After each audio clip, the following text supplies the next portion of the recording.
Hey, this is Alex with AFS 401k, and welcome to episode number 81 of Money Hacks. As many of you know, these sessions are short, direct videos on different personal finance topics that we think are important to investors and savers when it comes to your financial life. And today I'm talking about Roth.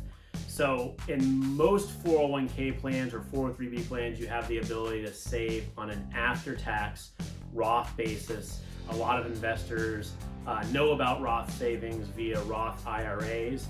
And inside our retirement industry, there's an ongoing discussion and debate as to whether you should save on a pre-tax basis, kind of one of the frameworks of the 401k plan versus a Roth basis. And while our content is geared towards investors, savers, and the employees we serve as retirement consultants, I have some peers in the industry that are doing great videos for retirement committees and plan sponsors, and I think this video has a dual purpose in that. And so I'll just call out two of my friends and industry practitioners, Jeannie Fisher and Jake Rushton, who had a debate maybe a month or so ago about Roth versus pre-tax. And I am squarely, and I think even more so now, in favor of Roth investing for the vast majority of investors. Not all, but for most investors when it comes to your long-term retirement savings. And part of the reasoning is simple. So when you're putting money into a 401k or a 403b or even an IRA on a Roth basis, you're doing so after tax, you're getting taxed today, but that money becomes tax-free in retirement, assuming you meet some basic requirements. You've had the account open for at least 5 years, for example. And so you get to all of that tax-deferred growth and accumulation, and then at retirement age, as you start taking the money out, it's tax-free. And part of the debate, I think the criticism of Roth would be, well, you're paying tax today, but if you did it pre-tax and you got all that tax-deferred growth, at the end of the day, that money you're saving on a pre-tax basis today could be invested and grow as well, then so you have this additional bucket. But the reality is, when most investors make the decision to save, either Roth or pre-tax, they're not necessarily deciding to save 5% Roth versus 7% pre-tax. Most people are saying, I'm gonna save 5% or I'm gonna save 10%. Should I do it pre-tax or should I do it Roth?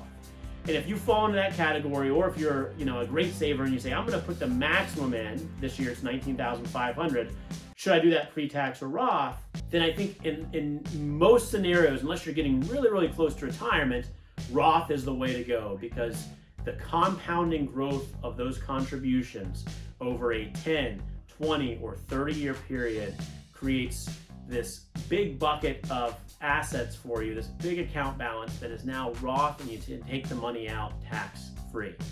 Now, in a perfect world, if you were going to save 5% Roth or 5% pre-tax, and you did it pre-tax, and then you took the money that you saved on your tax liability, the extra $1,000 or $1,500 or $2,000, and invested that money too, it's probably a wash, the comparison, when you get to retirement. But in reality, we don't do that. Most people don't take that tax savings that you get on saving pre-tax and invest that as well. We end up usually spending that money, or it's not really real money, it's shadow money, because it just lowers our tax liability. We never really see that extra money as an investment vehicle. So with that kind of behavioral approach to how we save and invest, I am a big believer that Roth makes sense, and many more of us should be saving Roth in our 401k or 403b accounts. But we don't, because automatic enrollment typically happens on a pre-tax basis, or the standard contribution when you go in and you're looking to make your contribution to the 401k. Usually it seems like it's a little more geared towards traditional or pre-tax savings. So my takeaway from this session is revisit your own financial picture and explore if saving Roth and paying the tax today would benefit you 10, 20, or 30 years down the road to have that tax-free money in retirement. In most cases it does. And take that step to perhaps change your traditional pre-tax 401k deferral into Roth. It's gonna reduce your take-home pay a little bit more once you do it, but the long-term growth and success for your financial picture could be exponential. So I hope this is helpful. If you have more questions on Roth versus pre-tax, we have a session, or I think a recorded session to Roth or not to Roth, you can check out on our MoneyNav site. We'll see you again next time. Thanks.